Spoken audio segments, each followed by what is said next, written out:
Welcome to the Love That Guy podcast. We are your hosts. I'm Ronnie Gene Blevins. And this is Brendan Reynolds.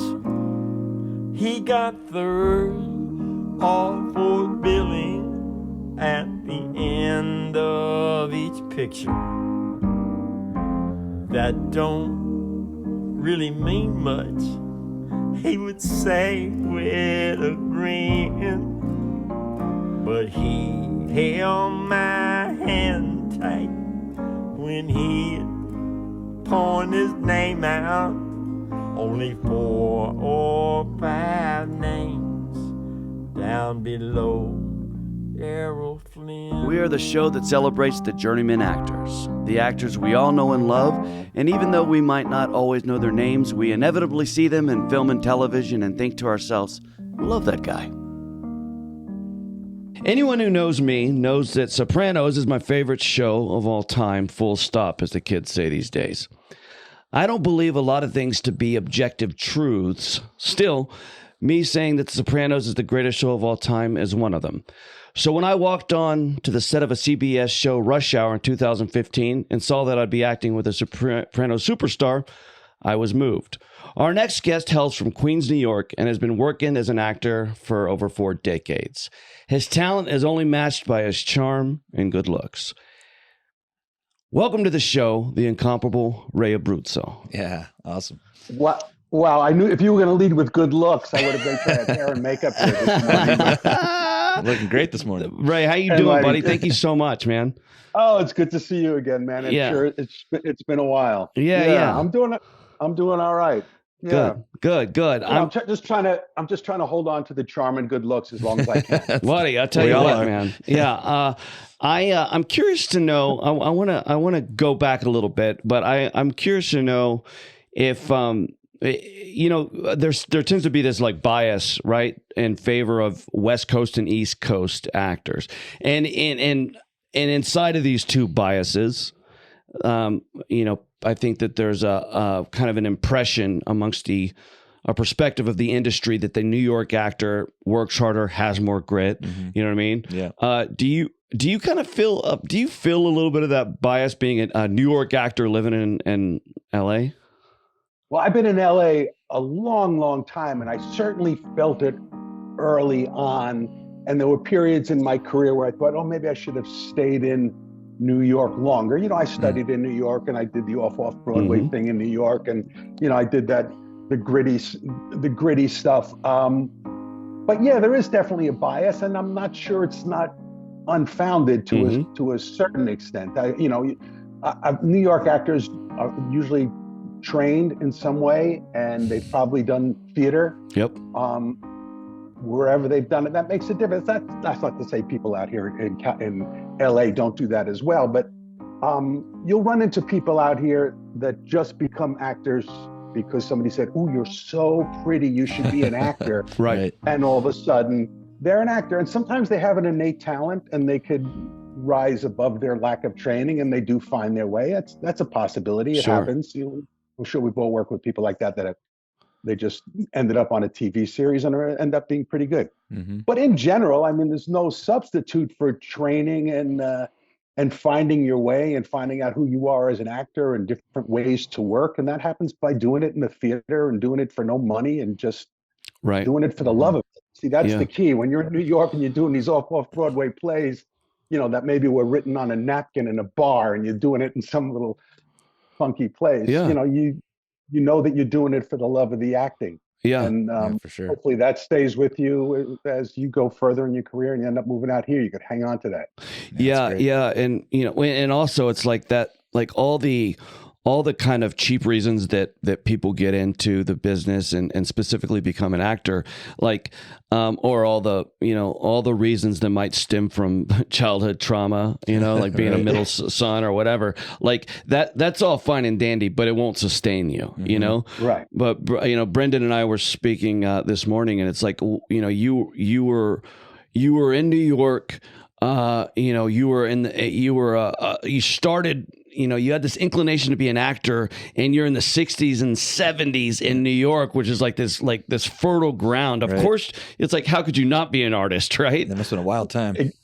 It was a crazy time, especially down in the East Village at that time. Oh, I was wow. living when I first got into, I was raised in Queens, but then I moved into Manhattan. I was living on East Sixth Street, and Right. La Mama was thriving there, and I was working with a theater group that was doing street theater. We would just pull up in a van and jump out and Jesus, put on that's a fun. show, and then before the cops came, jump back in the van and That's awesome. and drive away. We'd just do it anywhere we could, and yeah, there's something to that. Who were you seeing? Like, how were you getting these inspirations? Like, because I know you started the Bond Street Theater.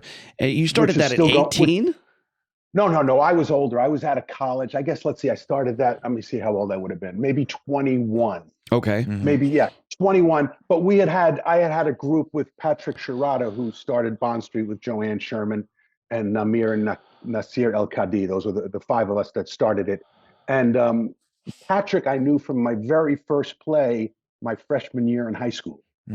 Wow. I auditioned for a play. I don't know if you've heard this story, but you had to sign up for an extracurricular activity. I'm going to take you all the way back. Please do. Yeah. So you had to sign up for an extracurricular activity, and I didn't know what I was going to do. I was kind of small. I was probably only 4'11" my freshman year in high school. I shot up after that to this massive height that I am now. And that wasn't a joke. He trapped us. Yeah. We're not super tall over here either. So I didn't know what I was going to do, and I saw a sign that said auditions today, and I looked in, and all these beautiful girls were sitting in the auditorium. So I said, you guys go ahead. I'm going in here. Yeah. And I auditioned for the play Inherit the Wind, playing the kid Howard Blair that testifies in the trial. I got the part, and Patrick Sharada was a senior, and he was playing Henry Drummond, and I just saw his transformation into this powerful lawyer, from this, he was 17 or 18 years old at the time. And I was just, he put a pillow in, he did all this thing. Wow. And I was just mesmerized by it. And then we ended up starting a theater company in the summers without any adult supervision. We managed to get a church to give us an auditorium. We got some funding from the National Endowment on the Arts. Wow. That's so amazing. Yeah, Patrick was like that. And so we had a summer theater for all those summers. And then when I was in college, Patrick was already graduated. He was teaching at Hunter College, at Delphi University. And I was running the theater at my college, St. John's University, and I brought him in to direct and do a little teaching on the side because, again, it wasn't very organized with the school. So we were kind of the students doing it. Right. So then we started another theater group in college. And then after college, we started Bond Street. It was all, Patrick was pretty much, and I'll just throw this in there, just about maybe 6 weeks ago, Patrick passed away suddenly. I'm so sorry, man. To hear that. From an aneurysm. So all this, maybe that's why I'm going back to this. It's all. Yeah. I'm so sorry, brother. I'm so sorry. Yeah, it was a tough one. He was actually on a Zoom call. He got an aneurysm. Wow. Jesus. Yeah. And the people were trying to find out where it was terrible. Oh God. God bless. I'm so sorry, man. Anyway, yeah. But he was a major inspiration. I don't think I'd be an actor today if it wasn't for those early years, because we were just so dedicated to just finding a way to do a play and just doing it, It's so pure. Yeah. So are you deriving inspiration? Are you like hearing whispers about what Gary Sinise is doing over at Steppenwolf, or is this concurrently, or is this kind of like before that? At the time it was that actually would have been even before. Wow. Yeah. Wow. Before, because I do remember going to see. I remember when True West first came to New York from Steppenwolf. And I don't remember which theater they did it, the Cherry Lane, some theater downtown. And I went to see Malkovich and Sinise in that play, and I was just blown. Oh, yeah. I had never seen anything like that. Yeah. It just blew my mind. But that was also a change because we were doing more avant-garde theater. We were studying Jersey. We were doing Jerzy Grotowski. We were working with puppets and juggling and Commedia dell'arte. All that's the kind of stuff we were doing at La Mama with Bond Street. And Bond Street's still going, by the way. They travel all over the world. That's wild. War-ravaged places. I mean, they performed in Afghanistan after the fall of the Taliban the first time. They were performing for kids that never saw entertainment before. Wow. They didn't even understand the concept. So it just to think of the legacy that, what we started, was it 76, I think it was, that it's still going. And after Patrick passed away, I went back to New York and I went up to the loft to Bond Street, which is why that was the name, Bond Street Theater Coalition. And Joanne, who started it with us, still has that loft. Wow. And I went up there, and it had been about I don't know, 40 years since I had been there, and we just sat there on the floor where we started the whole thing and just reminisced about. Oh, buddy. What a legacy. Yeah, That's it was beautiful, pretty. It was man. pretty. It was pretty amazing. It's always amazing to think that one decision you make when you're Right. 13 or 14 years old, one moment Yeah. sets your path for the rest of your life. Yeah, you know? It's wild, yeah. and I'm so interested in it because it's like, well, for so many reasons, but also the ambition, like I when I was that age and when you started this, like I could barely, had the wherewithal to open up a banking account, and you're opening up a theater, Yeah, right. and like with the Same here. Yeah, that's wild. it's really something, Yeah. man. And so this is the late 70s, and so at this point, are you like, okay, well, the first play was in 1968, so this is taking us 68 up to just about 80. Okay. Those years. Okay. And are you at some point you're like, well, okay, I gotta find a way to monetize this passion, this love, right? Yeah. And then you get a New York agent? I had a New York agent. I went up for a few things. I did. I did small parts here and there on something, but nothing. A couple of commercials. Nothing really amounted to anything. And then the woman I'm still with had lived out here before, so we came out to LA, and then I just liked it out here, and we stuck with it, and finally found an agent. And it was a very slow process before I started working with any kind of regularity. Yeah. Right? Yeah. Yeah, and there were years I thought maybe I should have stayed in New York and stuck it out longer, and but you can't look back. Right. Yeah. I mean, I kind of always say like, kind of success, I think, in our business is really kind of measured in decades, not years. Yeah, right. You know what I mean? That's right. Sustaining time. Unless you're some sort of an anomaly, or some people get incredibly lucky, but also that's the thing that's like, it's the good news, bad news of the whole deal. The good news is, the bad news is that it's so painstaking that it breaks your spirit so many times and breaks your heart. But the good news is that it keeps you honest, because unless you love it, you love it, then you don't have a choice. Then you're like, okay, I'm in. So, but it'll weed you out. And I always say, listen, to a young actor, is like, if there's something else that can make you equally as happy, that's good news. Yeah. That's absolutely the truth. The advice I give to young actors, I'm doing a little teaching now too. Great. But the advice I give to young actors is find something outside of the business that gives you some joy in your life. Whatever it is, some hobby, something creative that you could do on your own terms that brings you joy. If you want all your joy and happiness coming from somebody giving you permission to act, Good luck. you can have a pretty miserable life. So you really, then when those moments come, you enjoy it. That's a gift, but you've got to find other things that on a daily basis keep you going. And I think it should be unrelated to acting. I mean, I agree. You have to be all in, but you have to live a life. Because a life lived is also going to inform your acting as you get older. That's 100% good advice. And also, it's like this whole condition based happiness, right? It's like I've said this before on this podcast, but when I was younger, I put like, everything, I'm going to be happy when I get this big thing. Right. And then I've got this big movie, the Batman Dark Knight Rises, and I'm in New York, and I'm like, this is it. I felt like, oh fuck. I then realized everything you're saying became apparent to me. Like, oh, I see. This isn't it. It's fantastic and it's great, but it's like wherever you go, there you are. You know what I mean? You better find your inner peace. It's gotta be about the journey. That's exactly right. Because I obviously I know a lot of very, very successful actors, and some are very happy, but some are just as miserable as people I know that can't get arrested. And I look back at when I was doing those plays on the street, that was a lot of fun. I had no money. I was working in a liquor store for a few bucks an hour, right? And getting held up and things like that. Wow. But those were really, I was happy. It was a happy time. once you have a roof over your head and food on the table, the level of your happiness is not going to change by how much more you have. Yeah. You know, that's Yeah, I know that's it a good way to sounds look at it. Yeah. right, but it is true. I mean, I know a lot of very, very wealthy people that are miserable. Mm-hmm. Yeah. So, seems like the norm. So you start. I think you're so right. I think so. You start working. Okay. So the first big kind of long stay you had on a show was that Dynasty, maybe. Well, you know what really broke even before Dynasty? I just had a 5-episode arc on LA Law. Okay. Oh, cool. Yeah. That was a great show. Which was really, at that time, it was like the #1 show. Yeah. I've been very lucky to be on a lot of the biggest shows of certain decades. It was a 5-episode arc, but that was the period of time there were 3 networks. And you're on a show that's #1 and #2. Mm-hmm. Everybody in the industry is watching that show. Right.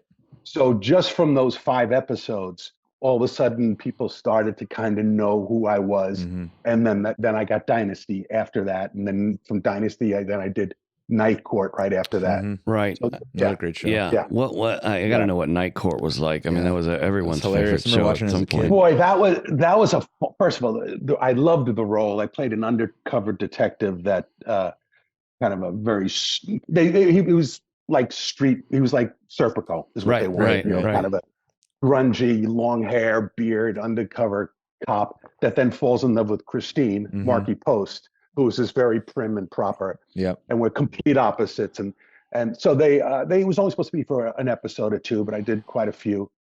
It was a great experience. It was scary because my first episode was huge. I mean, it was just a giant part. And here you are stepping into the show with like John Larroquette, who I think already had 4 Emmys for his role. Right. At that He was point. so brilliant. They're all so brilliant. Yeah. So, I mean, and I hadn't maybe I had done one sitcom before in a small part or something, you know, that's in the live audience and, you know, the cameras are there and it's a whole different environment. And it was again, like I said, just a huge, massive role. And you only rehearse for 4 days and then you're doing it. But Marky Post, again, somebody who just recently passed away, sadly, that was a terrible loss. She was so supportive and it was just a great experience. Such a different time. Millions of people watching those shows. Yeah. I mean, that's the thing. Yeah. That's the thing. Yeah. You know, now if you have 1 million to 2 million people watching a show, that's is huge, a lot. yeah. And it was like, you know, then to be a hit, you had to have like 20 million watching the show. Yeah, and it's like totally different. It's kind of dizzying, like, you know, I mean, because it's kind of dizzying because it's really, really, really hard to make a mark this day and age. And there's so many, like, there's a lot of good shows, but now since the bar has raised and we are so overconsumed with good just don't cut it. Right. It's you know what I mean? Yeah. It's gonna be a breakthrough. That's one of the things, you know, that I wanted to hold off as long as I could. But like, that's one of the things. No, I felt this was kind of leaning. Is it about a cable show? I'm just going to guess. Well, no, it was this little show. A little cable show. Yeah. But it was on HBO. It like every fall. Live in LA. When the weather changes, I rewatch Sopranos. Right, yeah, you do it annually, right? Every year. Yeah. And my wife knows. Everyone knows it. I'm kind of to be left alone. I've watched them at least 5 times. I mean, for whatever reason, it's just kind of a sort of like a religious experience. I mean, I'm kind of a fanatic about the show y'all did.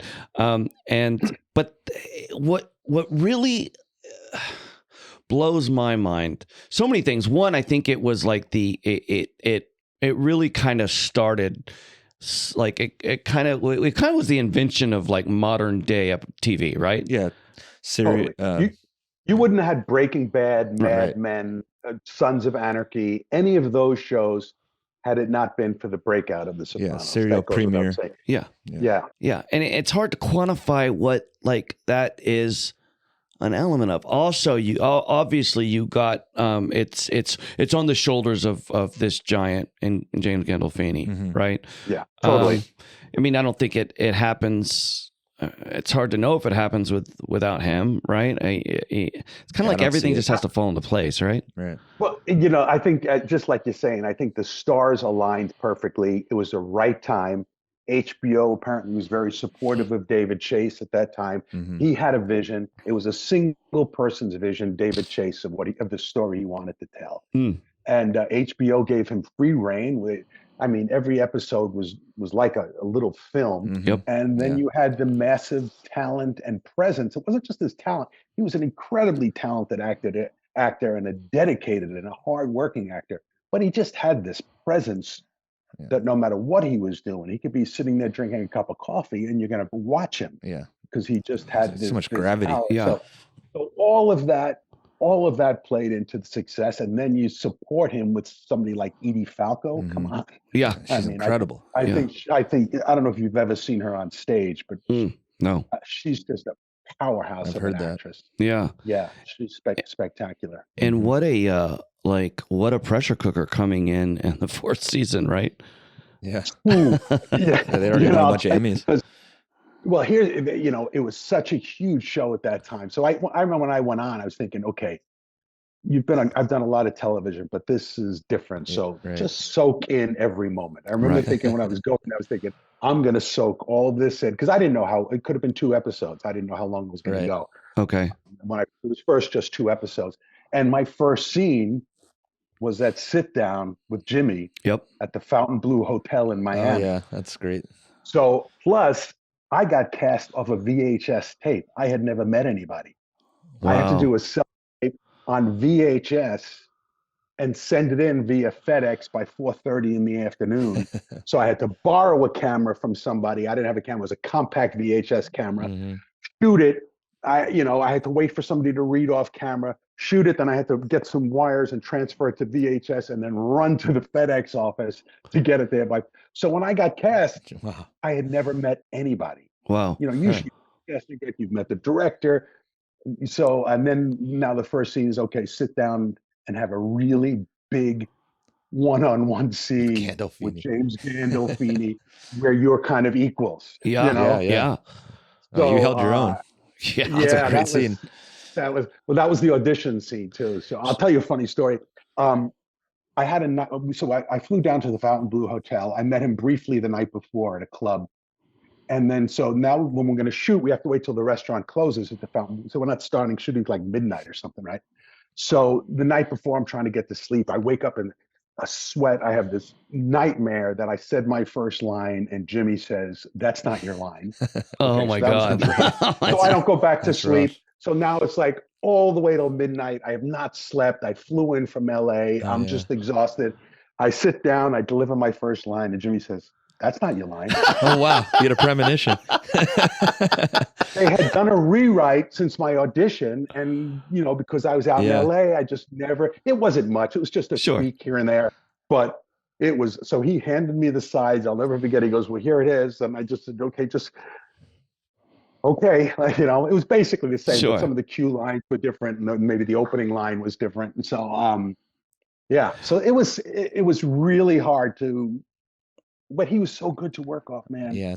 You know what I mean? I bet. Sounds like it. He did the majority of the work for you. Right. Yeah. Because all you had to do is listen And react. and respond to his presence, everything that he was giving you. And plus you're dealing with some phenomenal writing. Right. Oh, yeah. Yeah.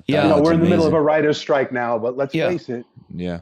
If the writing isn't good, there's only so much you can do. For sure. So there's so much to unpack here. So you, starting with this, so you get this self-tape, but that's a pretty unique ask back then, right? You're like, what? Or had you had that before? I had never done a self-tape before. I had never even I had heard of a self-tape once because I had done like 50 episodes of The Practice, that show The Practice was on. Yes. Before. Yeah. So I played a homicide detective on that show, and it was supposed to be 1 episode. I ended up doing 50. It was one of the greatest gifts. That's a great That's run. a job that kept me in the business. Sure. Wow. I was really ready to leave. Wow. And David Kelly just kept hiring me. Oh, they want you for another one. They want you for another one. And they were paying me better than you get paid now to guest star. For sure. Laura Flynn Boyle's a good buddy of mine, by the way. Right. She's on that. Oh, is she? Yeah. Oh, my! I haven't seen her since this show. Yeah. I just saw Dylan recently because we both are connected to this school. So there was an actor that came on the show to play a serial killer, Michael Eisman. What's his name? Terrific actor. He's been on a bunch of series in New York. Oh, I'm embarrassed that I can't remember his name. Okay. Anyway, he was so scary. He was this small, wiry guy. Yeah. But he was so intense. And I asked him how he got this part. He said he did a self-tape. And I thought I didn't even know what that meant. Wow. You know, this was back on the practice. And then he said, and I got the part from the self-tape and they flew me out here and I got the part. And he ended up being nominated for a guest star Emmy for that part. Damn. Oh, wow. Wow. So unusual because guest stars are usually like, you know, some big celebrity that left the show coming back and doing a guest spot on the same show. Right. That's who gets the guest star Emmy. It's always a big name. It wasn't a name. Michael Badalucco? No, Badalucca was a regular on the show. This guy just did a couple of episodes. He ended up doing, you know him as soon as you saw him. He did a bunch of series after that. He still works. Wow. Very intense. Well, it'll come. Classes. It'll come. It'll come to me. Look up it might not. Emmy guest star practice, Michael. I'm trying to remember another show that he was on. One in New York. We need a guy. Right. We need a guy. Well, it doesn't. This is supposed to be about me anyway, right? Yeah, exactly. The hell with this guy, Michael. No, but anyway, so that was the first time I heard the term self-tape, and then I did it for the Sopranos. Actually, I had to self-tape for another part on the Sopranos first. The part of the guy that does the intervention with the Christopher. Oh, who was? I love that great actor. Love that guy. Elias Cote. Yeah, he's great. Yeah, that. He's terrific. By the way, that scene. It's so funny. Oh my god, amazing. I auditioned for it, a self-tape, and I didn't get it. And I was like, oh damn it! I really thought I was going to get that. And then they said, no, but David Chase really likes you. He's thinking something in the future. And I thought, yeah, how many times do you hear that? You're right. Thank God, right? They really love you, something in the future. And then a week later, they said, you know, he wants you to read for Little Carmine. Yeah. Wow. What So a they great sent role. me the sides, and the breakdown was Little Carmine, anything but little, upwards of 350 pounds, Oh wow. sweating profusely with a twitching eye. It's very specific. So I call my agent, very specific. Yeah. So I call my agent, especially the anything but little. And also I was specifically not you. Yeah, right. Yeah. Specifically not me. It's like, yes, let's write. Yeah. Yeah. So I called my agent. I said, I think there's a mistake. They said, no, David specifically wants you to put yourself on tape for this. So I thought, what am I going to do? And they gave me one clue that he's not as smart as he thinks he is. Right. Wow. So so I chose to say Versailles instead of Versailles. I remember that. That's great. That's a great line. Great. reading. And that I think that pretty much got me the part. Wow. So that that's was so all you, cool. those little, the impetus of those Malaprops? little were all came from you. I'm not going to take credit for Sure. that because they had told me that he does speak, you know, like he's smarter than he's Right. not as smart as he thinks he is. He uses big words and that kind of thing. So then I think they ran with it because it was working so well. Right. Mm-hmm. Right. You know, Because I'd heard a little bit of a little bit of John Gotti and a little bit of George Bush Jr. yeah, well, it It's a was great definitely cocktail. George Bush Jr. Yeah. Yeah. Because they gave you the 'Cause they- boots. The boots, I wore cowboy boots and a cowboy belt. That was it. And some of the lines were direct quotes. And you had a famous, Like powerful what? Like father what? too. Yeah. Yeah. You're right. Yeah, Right. well, that's it. Yeah. And I was the son who was Right. taking over for the father. And Frankie Valli has a line, you know, when you have a triple bypass, he was Dick Cheney. Right. Oh, right. That's Wow. right. Right. He was right because he was like he was my lieutenant and he had the heart issues. Uh-huh. Oh, wow. That's I had a smart. line. The fundamental question is, will I be successful as a boss like my dad was?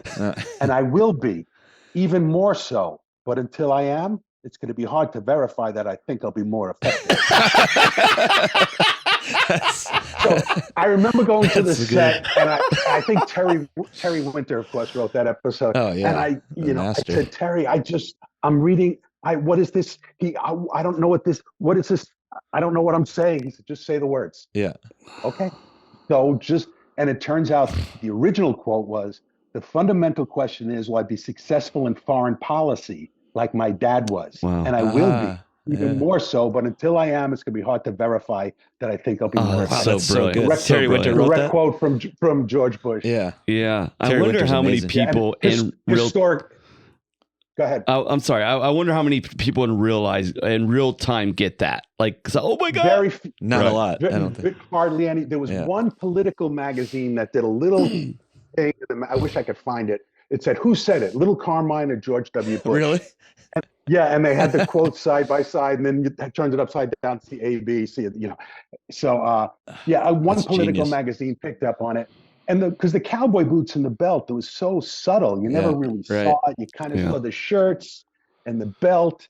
Because when I first went in there, and after my first 2 episodes, when I became a regular, I went into the wardrobe and they had all this Western stuff there. I said, "What's this about?" They said, "David wants you to dress like this." Wow. Well, you lived in Florida, Right. Yeah. Well, I was just moved. My father died, and I was Right. moving up to New York.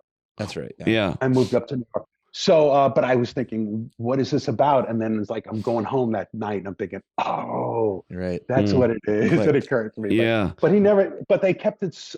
That's why the show was so good, man, Yeah. because it was layered with these subtle things that you might not even notice or think about, but it gives a texture, whether you know it or not, Yeah, It's it like all a counts. painting. The painter, whatever color he put underneath, and then he's putting something on top of it, but there's something about what was underneath it that gives it It's something the greatest extra. writers ever. Yeah. That team That's of it. writers. That's what. Yeah. That's why. It's the, That's what blows yeah, my it's the mind. texturing. Ray, it's like okay, it's David is the vision, is the singular vision, but then you got Terrence Winter. Mhm. Like, at some point, did Terrence Winter take over the reins, or did it No, I think all the storylines were generally David's, but Terry has such a brilliant ear for dialogue and storytelling. Obviously, I think it was just like casting Gandolfini, just like HBO being in that position at that time where they were going to give him free reins. Finding Terry to write with David, it's just perfect. Yeah. lightning in a bottle, man. It was lightning in a bottle. And Matthew Weiner. I mean, there's so many amazing. Yeah. Yeah, man. Yeah. Yeah. and I originally it was Michael. Michael. Who were they looking at for Tony? Then Michael. Ray Liotta. They wanted. Oh, They were wow. talking about, maybe even Anthony LaPaglia at some point. Yeah, but who was in the show? God, Jesus Christ! In the show? died of cancer. Character died of cancer. Oh, Michael Rispoli. Thank you. Michael Rispoli. I think he was in those rooms early on too, right? Well, I got to tell you something. The reason I was on The Sopranos is because of Michael Rispoli indirectly. Wow. I had done an episode of a guest star on a show called Pros and Cons with James Earl Jones and Richard Crenna. Okay. And I had to audition. It was a part of us. They were private investigators, and I was a big, famous, obnoxious comic that was hiring them to protect me because somebody was going to kill me. So I got the part, and I did it, and it was written by a writer's, his first time writing, his first TV gig, Frank Renzulli. Now, Frank Renzulli, then after that episode, writes a pilot for me with the same producers of Pros and Cons, because they thought, oh, we got some magic happening. Frank's voice, Ray, and so they wrote it for me. It was called The Great Defender, about an Italian-American lawyer, struggling lawyer, who's, his mother's his secretary. Very funny, but just a great, great script. And I auditioned like 5 times, went to the network, and I killed in the network, and I didn't get it. Michael Rispoli got it. Wow. Oh, wow. And I was literally, that was at the point where I was like, that's it. I'm done. Because I thought this is the way it's supposed to happen. You do some work, somebody sees you, they develop something for you, to produce, I thought, okay, this is exactly the way it's supposed to happen. And then I didn't get it. And I went into a serious depression because I thought, this is it. This was written for me. I felt so comfortable in the role. I loved those guys I was working with. But Rispoli got it, only went 6 episodes. But then Frank went on to write for the first season on The Sopranos. I see. He wrote, and he was friends with Terry Winter, and he had shown Terry Winter that Pros and Cons. So that's how Terry had me on his radar. Wow. And he put my name out there, and then finally it came back around. Came up. Yeah. And that was like 15 years earlier. That's wild. That's crazy. Man. Yeah. That's wild. And Frank Renzulli wasn't even on The Sopranos anymore. Yeah. He left after the first season, but Terry remembered me, and it took 4 seasons to get me on. Do you think that those that's it, I'm done, I'm following the signs, that's it, that's all a part of our process? We've heard that a couple times. that was the biggest one. Yeah. That one because then I didn't work for a long time after that. It was really a very, very tough time. And then I had done LA Law, like I told you, right? So then David Kelly was a writer on LA Law, and the same producers from LA Law did The Practice. So they hired me to do one episode as a detective, and then they just kept me going for 6 years, just when I was about to quit. Wow, man. What a blessing. It was like I would do like 6 or 8 or 10 guest spots a year on that show, which as an actor, that keeps you going. And by the way, back then they actually paid well to guest spots. Right, they paid, and then they'd bump me. They'd give me bumps, and plus, you know what else? It would rerun on the network in the summer. Yeah. Well, no, not even syndication. On the just network reruns. Rerun. Right. You know, at that prime time network rerun. Right. Now everything you get like 12 cents. But you used to. Yeah. You know, I used to be able to almost live off your residuals. Yeah. And everybody thinks, you get all this money. I go to the bank with a stack of checks this big, and it's like, totals $80. Well, bro, why aren't you on direct deposit yet? I am now. I have to tell you why I went on direct deposit. I went into the bank right before, because the first time I went to do it, they said, we're only doing a few people now. So then I just forgot about it. Anyway, so I go to the bank with a big stack, and there's a young kid there. I don't know how old he is, 18 and 19. He looks at my stack. He says, "So you're an actor?" I said, "Yeah." He said, I said, "Well, I've been doing this for over 40 years." He goes, "Oh, so you were there when Hollywood started." Jesus, we're living in a different time now. So I literally that day signed up for direct deposit. Oh my God. But he was 100% serious and sincere. He thought 40 years ago. Sure. I said, "Well, I didn't, I didn't do silent film." Yeah, right. I'm in the talkies. I wouldn't do that. I told him, "I'm not doing that silent shit." So Ray, that's hilarious. We find so little Carmine, he's not as smart as he thinks he is, but as it turns out, where your arc goes, you're, I think, a lot more soulful than anyone thought he was. That's absolutely true, and all of his instincts were 100% right. Mm-hmm. Even from the very first scene with Tony, I say something like, "Well, John's a greedy motherfucker." Yeah. About Johnny Sack. That's where the whole Versailles thing, of course, and he was living above his means, and he was, a little too ambitious. Yeah. I was 100% right about Johnny Sack. Little Carmine was always right, whether he used the right words or not. Yeah. And he was also very sympathetic to other people's problems. Yeah, he's one of the best hearts of all the characters. Yeah. Of course. Yeah. I mean, there's so much subtle shit, like when AJ tries to commit suicide, right? Yeah. Then I come in, I meet Tony, and I tell him, "Well, I had some issues with my daughter. Yeah, eating she was anorexic. Yeah. She had an eating disorder." And he says, "She tried to kill herself." No. But I mean, it's funny, but it's sympathetic. Yeah. But it is simple. Yeah. He's totally empathetic. Right. And then there's another scene where Michael and I, Christopher and I, come out to LA, and we're walking into the hotel. Viceroy, yeah. And the Viceroy, the big crane shot coming down. That was such a thrill, man. Oh my God. Great episode. There's a story about that to Lauren Bacall and Sir Ben Kingsley. So anyway, we walk in, and little Carmine says to Christopher, "There's a time I usually just drop my bags off and I get a drink, but I think I'll just go up to the room because I know that because Christopher was on the wagon." All right. Mm-hmm. So he was purposely not going to go into the bar at that point because he was conscious that Christopher was trying not to drink. Right. And that's right. None of the other guys. The other guys were all hassling Christopher about not drinking. They're making it harder on him. Right. And little Carmine was completely supportive of him, and he was going to go, I won't have a drink either if you don't want one. He was a sweet guy. Yeah. But I tell you what, the shit you guys did at the Viceroy, I can't. It just makes me laugh so hard, man. Oh my God. Good stuff. Matt, actually, that was written by Matt Weiner. That episode. I think that was his first episode. That sounds Luxury right. Lounge. Yeah, Luxury Lounge is felt the like name of that episode. Mad Men episode. Yeah. Yeah, it was so, oh my God, it was so much fun working with Ben Kingsley. We were told you got to call him Sir Ben. Don't talk to him if he talks to you, that kind of thing. It was nothing like that. Nothing like that. He was so loose. We just sat by that pool and just laughed and had fun. It was really, it was a great And then Lauren Bacall. Clearly, he was a that's fan of the crazy. show, or I don't know how Yeah. it came, when the script came out, it just said Celebrity 1 and Celebrity 2 or something. We didn't know who they were going to be until we were getting ready to go.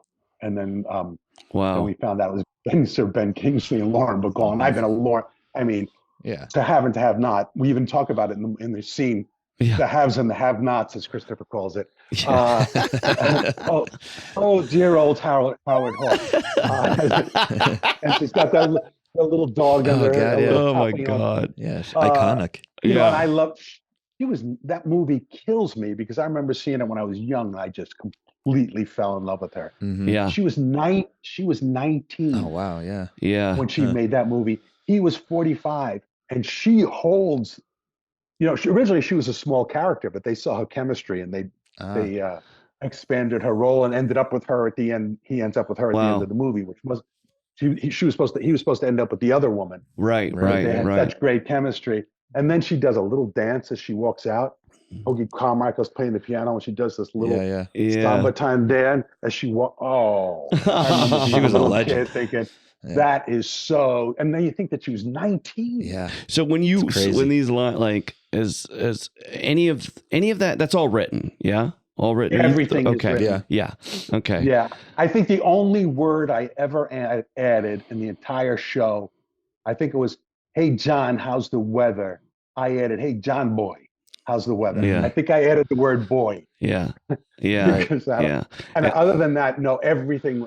Same with Mad Men. I did a few Mad Men. Yeah. Written, word for word. You don't change a word. Yeah. Yeah, and also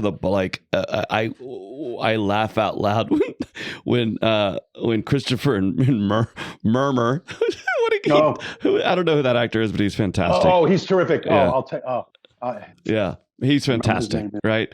Yeah, And he's very funny. Ben Kingsley gets on the plane and sees him, and then he looks at his assistant and says, "Fuck!" Somehow he managed to take "fuck" into like 5 syllables. Right? Like, yeah. Like, if I only had the balls, like, how am I going to say this line? Like, fuck, fuck. Ben Kingsley, fuck. He can kind of do whatever he wants. Yeah. Oh, It's God. greatness, man. Yeah. It's greatness. He was so cool and Wow. fun, and we Yeah. just played and joked around. It was Yeah. great. It was really great. Now, when they give you cool. this monologue about how you had this nervous breakdown, right? And how you kind of realized that maybe there's What's important in life? yeah. Yeah. That you read that must have been pretty substantial for you, right? Again, guess who wrote it? Terry Winter. Yeah. Yes.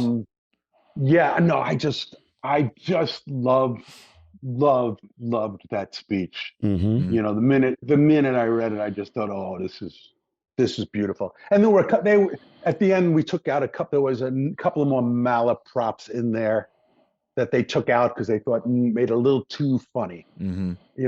There was a line where I said, when all that stuff was going, I can't believe I remember specifics, but that's why it was so great. I've done shows that people say, "Oh, you were great on that show." It's like I don't even remember Yeah. shooting it. Wow. Here I could tell you a very specific word. Yeah. Because it was so important and the writing was so good. Yeah. But the line was all that trouble I was having with Johnny back then. It was originally written.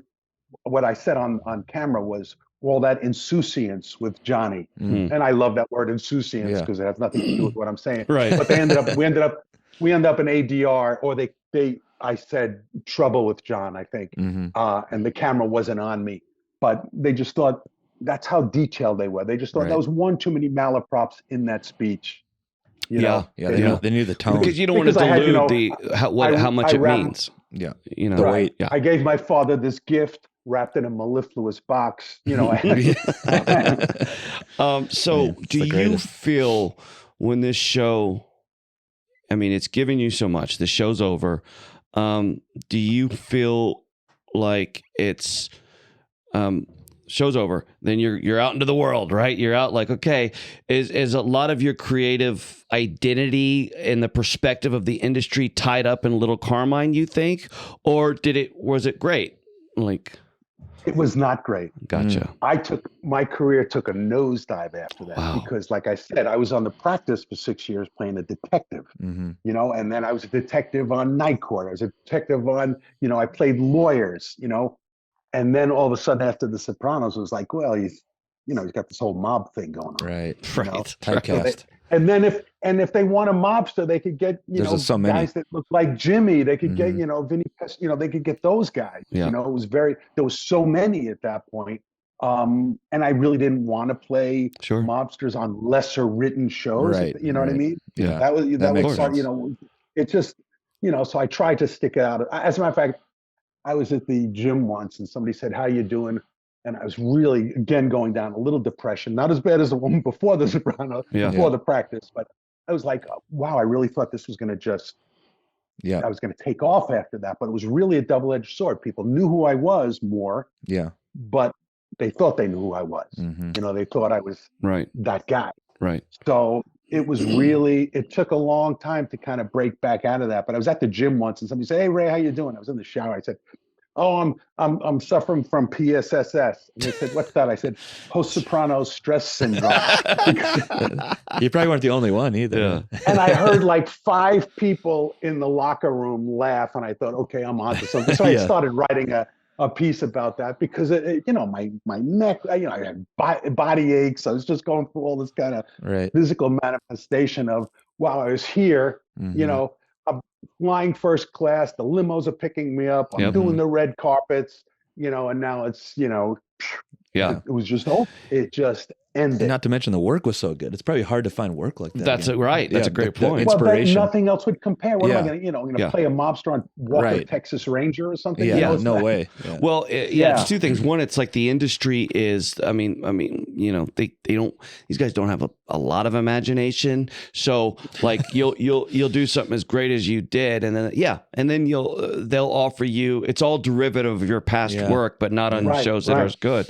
And then I was listening to this interview with AJ and I keep forgetting his Robert Eiler. Thank you, Robert. And it's kind of beautiful. He's like, "Well, why don't you work anymore?"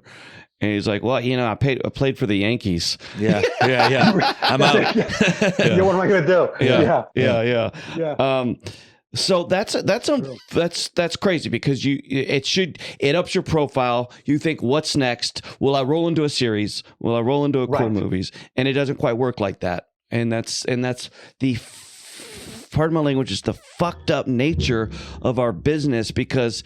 And also kind of the mysterious thing because it never gets you what you want.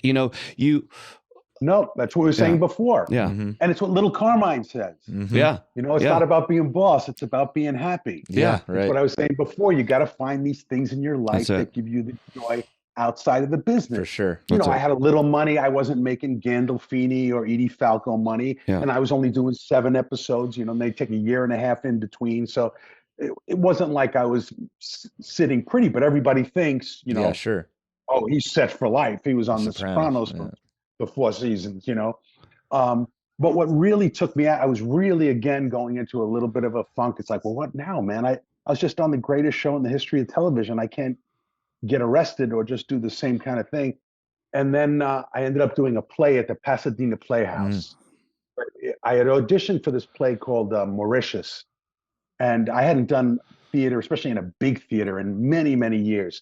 And Pasadena Playhouse is like a Broadway. It's a big, beautiful theater out here. And I had read for this part months earlier, just from the sides. I didn't get it. And then one night I'm up in Santa Barbara visiting my family, and I get a call. "Can you start? Remember that play you read for Mauritius?" I said, "No, not really." "Well, yeah. They want you to start tomorrow. Can you be at rehearsal tomorrow?" Because it was supposed to be F. Murray Abraham had done it on Broadway. Wow. And he was going to do it out here. So they said, "Can you come in and do it?" So I said, so I drove down to LA and I had to read the play that night and then went 3 weeks of rehearsal and did that. I had to dive in, really dive in, because the other cast knew they were doing it for 3 months. Oh, wow. So everybody was kind of off book. Right. And you have like an 8-page monologue in the second act of the big, beautiful Pasadena Playhouse. And, what's the play? Mauritius. Oh, sorry. Okay, gotcha. Yeah, it's kind of like a an American Buffalo kind of thing, but with stamps. Wow. Oh, cool. The role was a great role. I really had to be grounded, and I just dove into it, and that really helped me after that, the little funk I was starting to slip in. I didn't know this was going to be a therapy session. Should I be laying down for this? Art therapy. Jesus. Bro, I don't know. And my mother was. It's inspiring to hear how the art brings you back to life. You know, like Yeah, the craft, right? Right? You know, because you go through the shit. You guys and it go was through. and it wasn't like, oh, I got a bunch of guest star stuff that stabbed me out of it. It was really diving into a good role, Right? and having to come through, and it was very, very challenging. Yeah, The challenge. That's it. That's it, man. Yeah, it's funny. Yeah. So that kind of brings you back to life creatively, right? Yes. You do. I got to tell you this real quick, because it's like there is this the brotherhood, the community amongst actors. It runs a spectrum. It can be really, really beautiful. You know. The time shared, you know what I mean? Like the time shared in between takes. And then, you know, it could also kind of be this weird, like competitive gross thing, which I want nothing to do with, you know? No. But like you helped me out a lot just because we did a show called Rush Hour, and just kind of hearing stories like this, you know what I mean, in between takes back on this show. And I, you know, of course I was a fan of yours because I was a fan of the Sopranos, but also because I'd had those couple days hanging out with you, you know what I mean? I was able to when I went and did Tulsa King, and then all of a sudden I'm in this amongst these people that I'm fans of. Terry Winter, you know what I mean? And by the way, Chris Caltavina, yeah. And Max, and I was able to, like, you know, not that I was trading on your name, but I said, you know, I worked with Ray, you know what I mean? Oh, that's going to get, that cool. Would get you everywhere. It's a golden ticket. Yeah. That's the gold ticket. Yeah. That's like, boom. Yeah. Well, the confetti flies down. Ray Abruzzo. Yeah. No, but everyone loves you. Yeah. Everyone loves Ray. Yeah, well, everyone loves Ray. That's a great group right there. Yeah. And you know, I don't think I had. Oh, I did have a couple of scenes with Max on The Sopranos, but I was on Doogie Howser with Max. Wow. Oh, shit. That's way back. Yeah. Yeah. I played a trauma surgeon that was mentoring Doogie at one point. Oh, yeah. Wow. And it was a very funny episode with Max, where it was like a dream sequence. Yeah, it was pretty funny. Yeah, he's great, man. He's a great actor. All these guys that kind of came on there and made mills of their shit, and then like you must have known when you got that when you're in Miami, that first scene. You must have known, okay, well, this is kind of the moment of truth where it's going to be 2 or it's going to be a lot more, right? Yeah. And you must have felt the energy after the scene, like, oh no, this was good, right? You know, when I really felt it, I didn't know yet then. When I felt that it could be something was the scene at my father's funeral when I have an argument with Johnny Sack. Mm-hmm. Yeah. In the back. I thought that was the episode. I remember that specific scene. I thought, oh, this could turn into something. Yeah. This could, because that was after my father died. Yep. You know, so it's like, okay, I'm back. Yep. Now I'm moving up to New York. Right. You're in the mix. I thought, and that was really a good scene of going head to head with Johnny Sack. Yeah. Another great actor. And it showed some smarts. Yeah, he's all right. He's all right.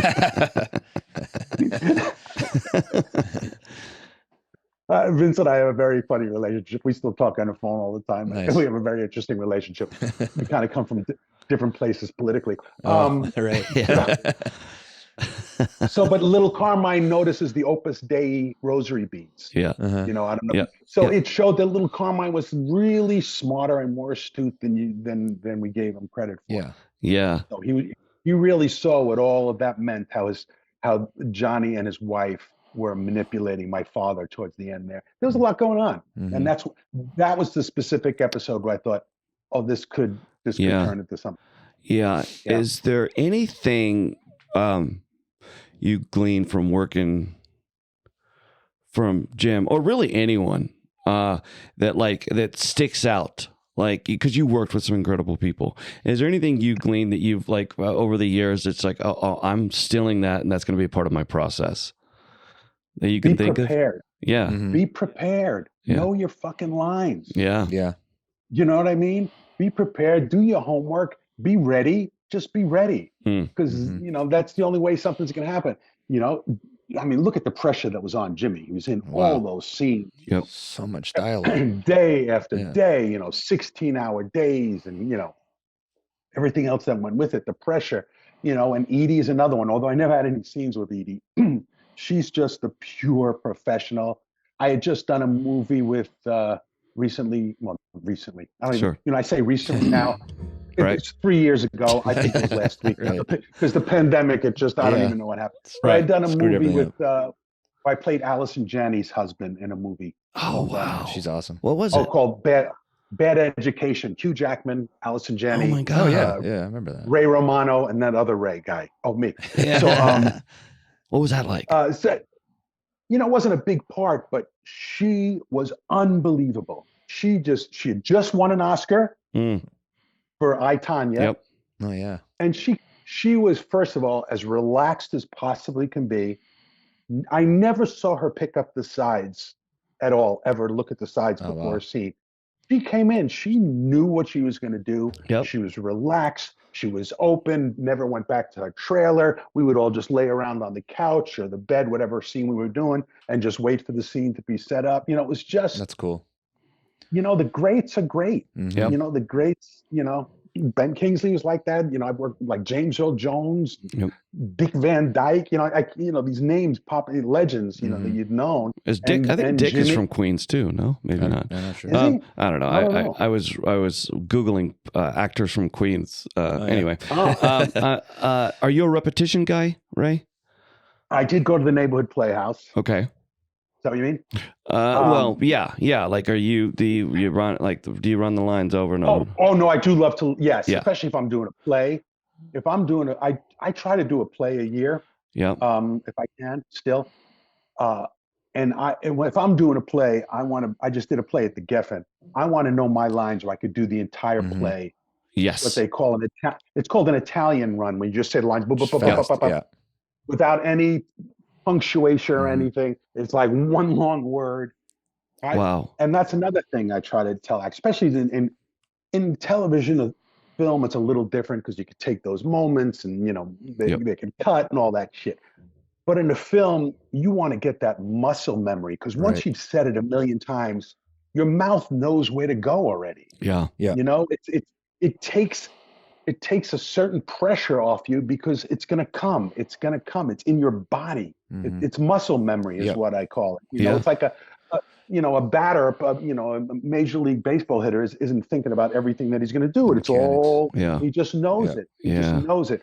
So knowing your lines in a play, especially that way, I find that very, very, very helpful. Yeah. I'm sure you can improvise emotionally more when you have the mechanics. Exactly. Right? I would think. I'm not because then you're open to you're open to whatever happens. Yeah. Right. You know, you're not in your head. You're not thinking, what's my next line? It's going to happen. I mean, I've known my lines backwards and forwards, but then been on stage in a performance and go, where am I? Yeah, right. You know, Get lost. That still happens. It's the worst. You know, going up on lines in a play is maybe one of the most frightening things, and it happens to everybody. I don't think there's anybody it doesn't happen to. But yeah. So I promise we're going to let you off the hook here. But the neighborhood Playhouse, as you said, you were there. I did a summer when I was in college. I did the 6-week summer thing at the neighborhood Playhouse. Was Peggy Fury there? Parents, no. There was Bill Alderson, Bill Esper, Sandy Meisner would come in sometimes. Nice. And then I afterwards, when I got out of college, I wanted to study again, and I looked up teachers. I called Bill Alderson. He said he doesn't have a class starting, but Freddie Karaman does, who was a teacher at the neighborhood Playhouse. So then I studied with Freddie Karaman, and then from Freddie, I moved on to Win Handman, who was also a neighborhood Playhouse guy. So there was all those like 4 years or so that was all Playhouse stuff. And now I'm teaching, actually. I do some guest teaching at the John Ruskin School out here. Wow. Alex Sesso was telling us about that. She was talking about that, last time. Yeah, okay. Santa Monica, right? No? Yeah, it's the Santa Monica Airport. Yeah. Yep. Wow. Yeah. Wow. I might go, and they do some, it's a small little theater. They're getting a bigger space, but I've been teaching there, guest teaching like once a month, and I've found it very, very rewarding because obviously I have a lot to say, right? Well, yeah, you're a natural teacher. Yeah. I could see that. You guys are it's Meisner over there, right? It is Yeah, Meisner, yeah, right. but I'm doing scene study, so it's not actually doing the repetition and all the incredible. Meisner stuff. And then they have a little theater, and Rob Morrow did Death of a Salesman there like 2 years ago. Wow. So I mean, they do good cool. plays, and I'm not gonna make this public yet, but they've been asking me to do a certain play, and I'm mulling it over right now. You should man. go for it. Can't wait to go for it. I love doing. I mean, like I said, I just did a play at the Geffen, but this is one of those plays. It's a big that one. You got to dive in. Yeah. Do you find that when you do these plays, because you're signing up for a different type of reward, right? You're signing up for the challenge, right? Yeah. Yes. Do you find you get rewarded in other ways? Oh, totally. Like the industry. Yeah. Not so much from the industry. I can't remember much happening for me industry wise. Not because of the play, but it's because you put I find okay, there's the alternative of sitting around waiting for your phone to ring or going to do a play, but because you did that, the phone might ring. You know what I mean? Mm-hmm. Yes. Right. Yes. It's yeah. A cosmic thing. There's great rewards to doing a play on so many levels, and that's one of them. And one of them is because look, let's face it. You and I would do these guest star parts.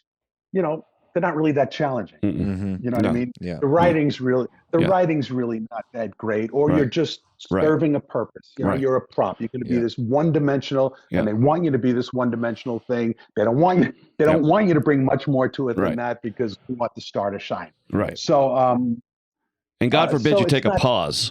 Gee, yeah. Forget about it. I got a story. Anyway, so the theater just frees you up, and it just fulfills you creatively, and then you have the audience, and then plus, you were talking about it before. It's the camaraderie that we have, and the community that we get a sense of in this business. I always call it, even from acting class on, it's like this forced intimacy. When you're in acting class, all of a sudden you have to go to somebody's apartment that you've just met. Yep. You're in their apartment late at night. You're rehearsing the scene. You're on your best behavior. So, because you want to have chemistry. So that's something that develops in us early on. Yeah. And when you're doing a play, unless there's an asshole on the cast, which occasionally there is, but generally no. Yeah. And you really, you're all going out to lunch together, and you know what it's like when you're on location or any of those. There's a camaraderie and when there's a sense that we're all working for the same thing to make this thing better, we all have the same goal. Yeah, that's like when I first started doing that summer theater stuff when I was a kid. It was that same thing. I'd be building sets if I wasn't in the play, or we're just trying to make this the best we can. Yeah, and the good actors stay with that approach. If they're number one on the call sheet, they'll be supportive of you because they want this scene to be as good as it can be. Yeah. And then you guest star on some of these shows, and you don't always get that. Yeah. They don't pays the bills. But then there are some that's just like, let's make this as good as we can. Yeah. Yeah. I mean, it is. Yeah. And the beautiful thing about, I think, the whole thing is, and I feel like you're, I feel like the magic when I get a part, no matter what it is. You know what I mean? If it's something like some movie, or if it's like organized crime, you know what I mean? It's I still feel like still feels like the first time. It feels like you know what I mean? And first of all, there's a validation. Yeah, there's a validation when you just get a part. Yeah. Because the odds of getting a role are so crazy. But no, it still feels.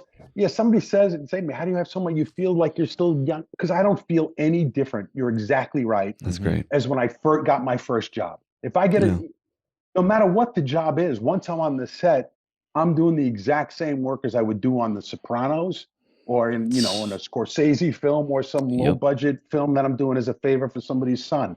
You know what I mean? I'm gonna, And that's also the beautiful thing about what we do is we better bring that same energy, because every new time out is an opportunity to either be great or to show your ass. It's not like you're sitting down and playing Chopin, which you played before. You got to fucking do the work.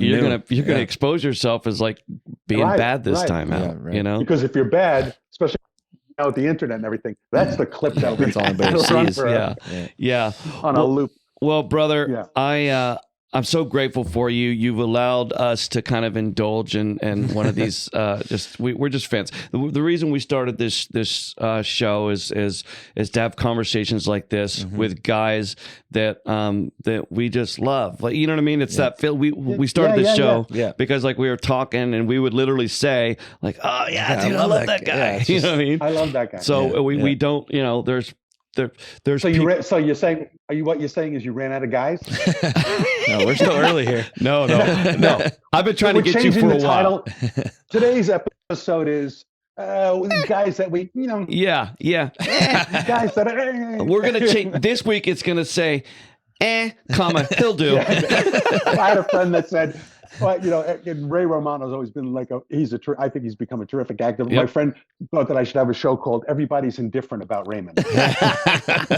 Yeah, that's good. Yeah, and he has been quite fantastic. I want to see this new movie he directed. I think that's right. Yeah. Yes, and they shot it in my high school. Wow.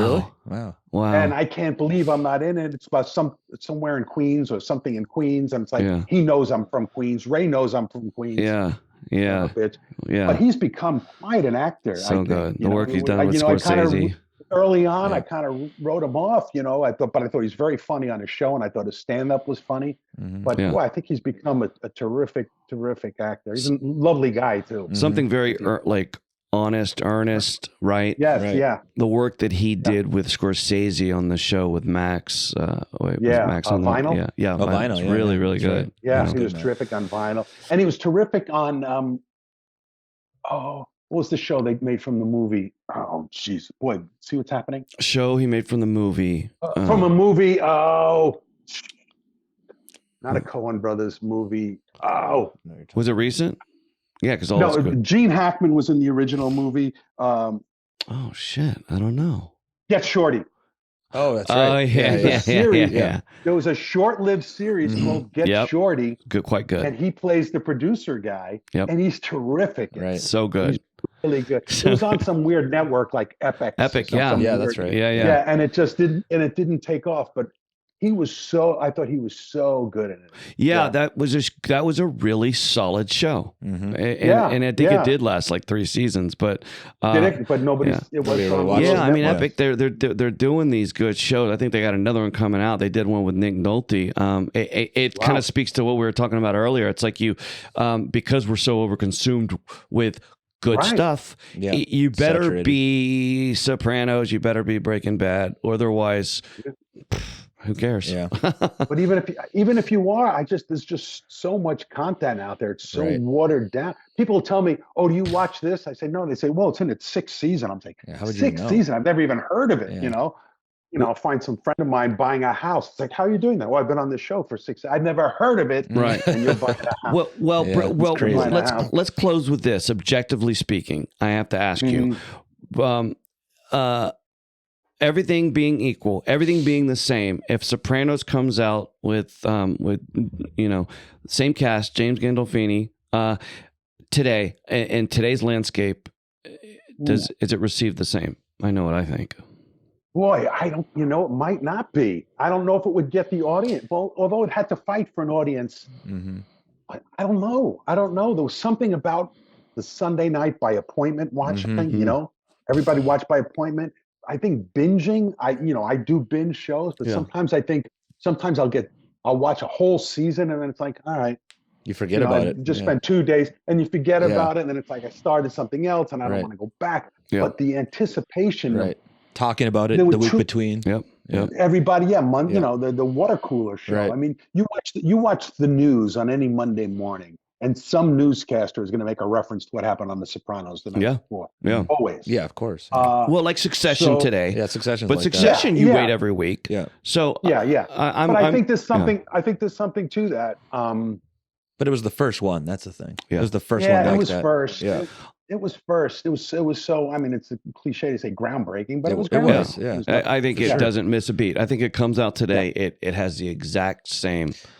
That's what I think. I mean, it was that good. If we're going to do that, could we bring me on earlier? 100%. Season 1 pilot. Brother, thank you so much, man. This has been My this has pleasure, been man. my Thank you, favorite Ray. one, and I'm really grateful to you, my brother. Yeah, thanks for all the great Same insights. to you. Yeah. Thank you for thinking of me, man. All right, Yeah. God I bless, love you brother. guys too, by the way. We appreciate Two it. guys I love. All right, thanks, man. See you, Bye, Thanks, bye, Ray. bye, Bye. Ray.